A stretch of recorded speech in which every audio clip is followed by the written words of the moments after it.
অপূর্ব পাল কোরআনের উপরে পাও রেখেছে মানে পুরো 200 কোটি মুসলমানের কলিজার মধ্যে পাড়া দিয়েছে। 114টা সূরা নিয়ে যেভাবে নাজিল হয়েছে কোরআন এখনো সেভাবে আছে, কিয়ামত পর্যন্ত সেভাবেই থাকবে। কোন বিজাতি, কোন কাফের আর মুশরিক কোরআনের একটা হরফ, একটা নুকতা পর্যন্ত পরিবর্তন করতে পারবে না, পারবে না, পারবে না ইনশাআল্লাহ। তো বড় আফসোস, বড় দুঃখের সাথে বলতে হয়, কোরআনকে পায়ের নিচে ফেলে পদদলিত করে আর আমাদের দেশের প্রধান উপদেষ্টা থেকে নিয়ে শুরু করে উপদেষ্টা পরিষদ, ইভেন ধর্ম উপদেষ্টা পর্যন্ত হিন্দুদের মন্দিরে গিয়ে শুভেচ্ছা জানায়। তোমার মুখ থেকে বড় বুলি বের হয় আর মন্দিরে যায় বলো মুসলমানদের রোজা আর হিন্দুদের পূজা মুদ্রার এ পিঠ আর ও পিঠ। অপূর্ব পাল নামক এই নরপিশাচকে অল্প কয়েকদিনের মধ্যে বিচারের কাঠ গড়ায় দাঁড়া করাইয়া জনসম্মুখে ফাঁসির কাষ্ঠে ঝুলাতে হবে। কোরআনকে আমরা শুধু বাংলাদেশের মানুষ না, সারা পৃথিবীর প্রায় 200 কোটি মুসলমান মন প্রাণ দিয়ে ভালোবাসে। কথা ঠিক না বেঠে? আর একটু জোরে কোন কথা ঠিক না বেঠে? মন প্রাণ দিয়ে কোরআনকে ভালোবাসে। কিন্তু অপূর্ব পাল নামক সেই হিন্দু নর্থ সাউথ ইউনিভার্সিটিতে কিছুদিন আগে সে পবিত্র এই কোরআনকে নিজের পায়ের নিচে রেখে পদদলিত করেছে। অপূর্ব পাল কোরআনের উপরে পাও রেখেছে মানে পুরো 200 কোটি মুসলমানের কলিজার মধ্যে পাড়া দিয়েছে। কোন মুসলমান যার ভেতরে ঈমান আছে কখনো এই কোরআনের অবমাননা একটা সেকেন্ডের জন্য সহ্য করতে পারে না। প্রশাসন তাকে গ্রেফতার করেছে, কিন্তু আমরা কোরআনের মোহাব্বতওয়ালা পনে 200 কোটি মুসলমান আজকে আমাদের এই মসজিদের মিম্বর থেকে বলতে চাই, অপূর্ব পালকে অচিরেই ফাঁসির কাষ্ঠে ঝুলাতে হবে, অচিরেই ফাঁসির কাষ্ঠে ঝুলাতে হবে। না হয় মুসলমান ঈমানের জায়গা থেকে যেখানে পাবে সেখানে তাকে জাহান্নামে পাঠিয়ে দেওয়া হবে। কথা বলেন ঠিক না বেঠে?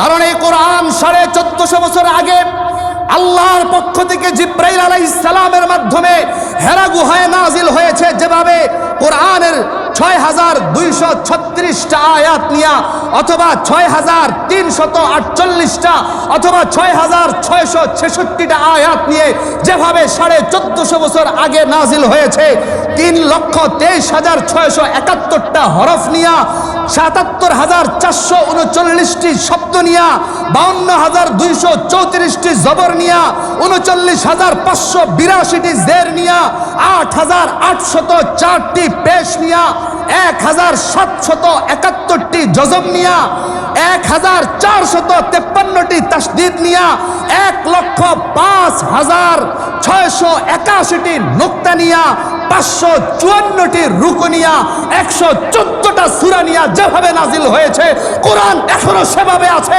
কিয়ামত পর্যন্ত সেভাবেই থাকবে। কোন বিজাতি, কোন কাফের আর মুশরিক কোরআনের একটা হরফ, একটা নুকতা পর্যন্ত পরিবর্তন করতে পারবে না, পারবে না, পারবে না ইনশাআল্লাহ। যদি আওয়াজ করে বলেন ঠিক না বেঠি? স্পষ্ট বলতে চাই, কোরআনের ভেতরে কোনো সন্দেহ নাই। আমার রবের কালামকে যদি কেউ আবারও অপমাননা করার অপচেষ্টা চালাও, বাংলাদেশের 20 লক্ষ তৌহিদি জনতা তোমাকে জিন্দা মাটির নিচে পুঁতে ফেলবে ইনশাআল্লাহ।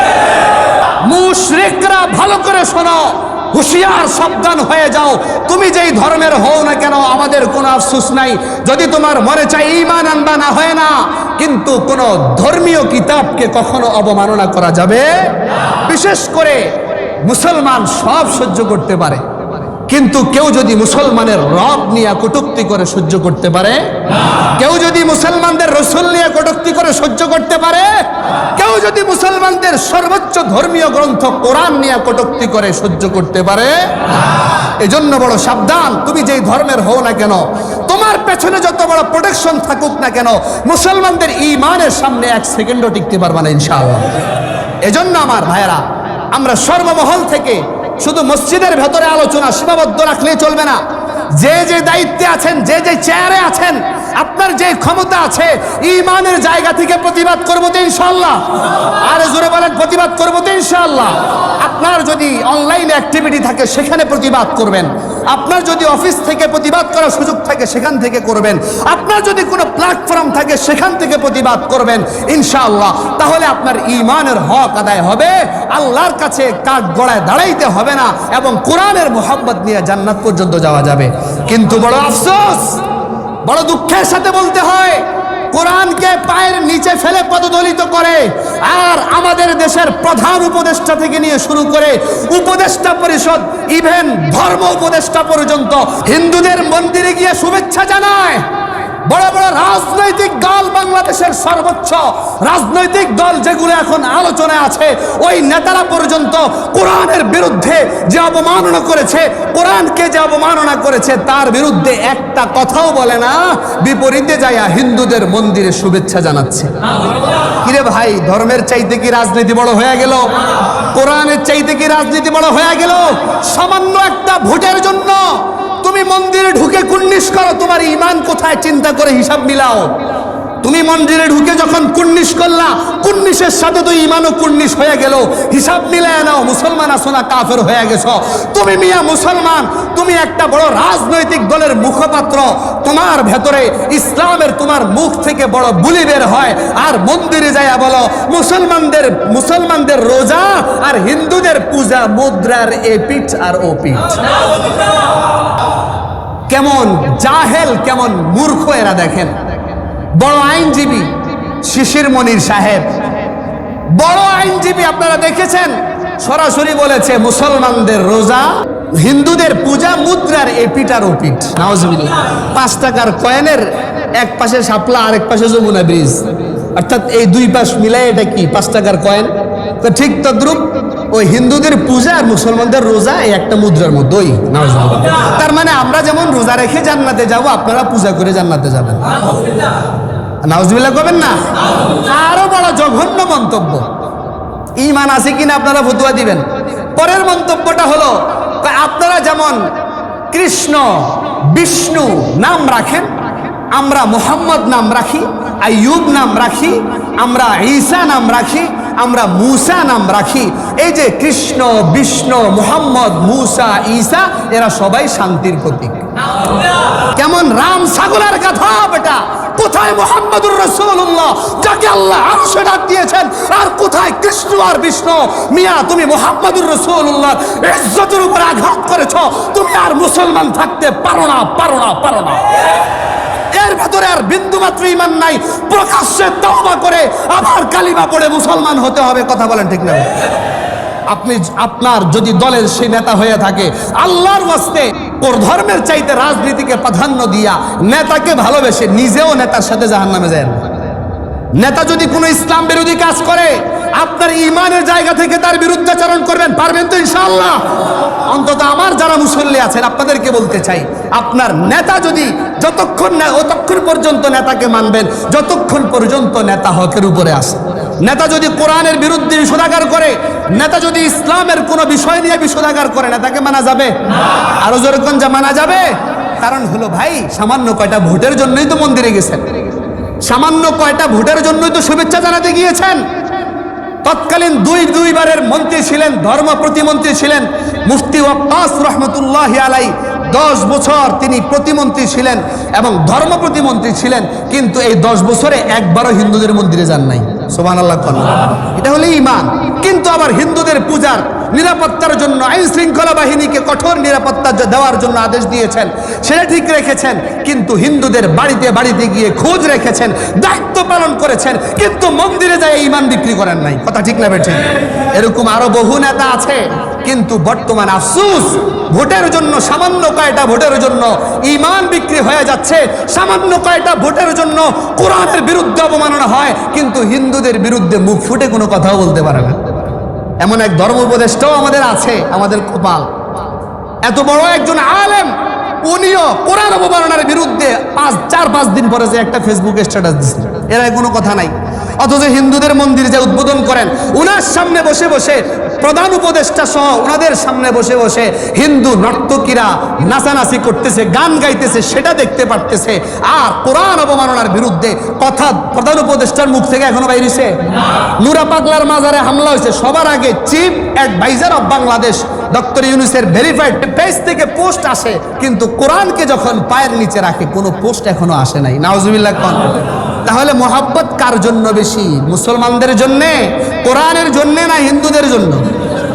কোরআনের জন্য না মাজারের জন্যে?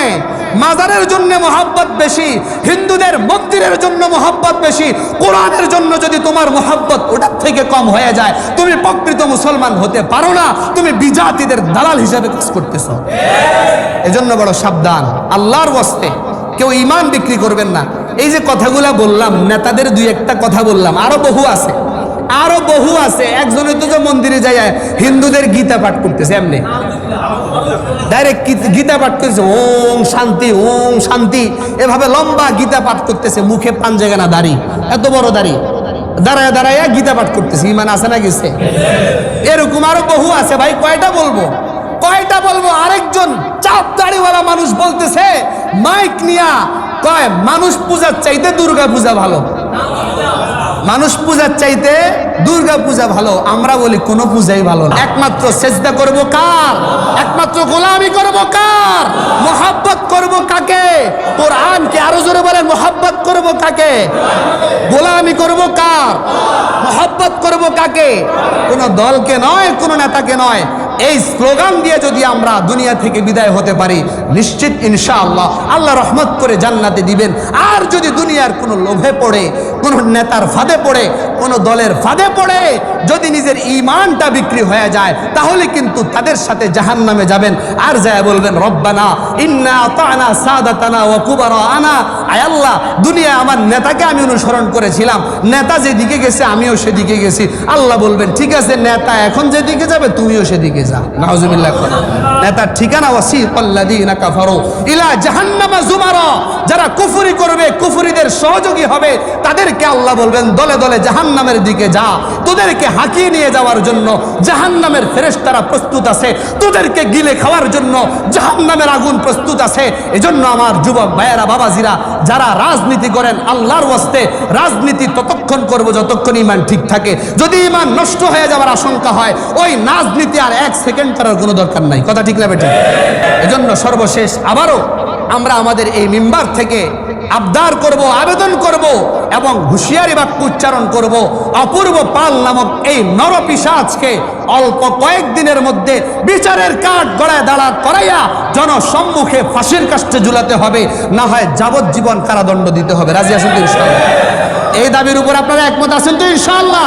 যদি একমত থাকেন, যদি কখনো এই বিচার কার্যকর না হয়, প্রত্যেকটা জায়গা থেকে কোরআনের মোহাব্বতে আন্দোলন করবো তো ইনশাআল্লাহ।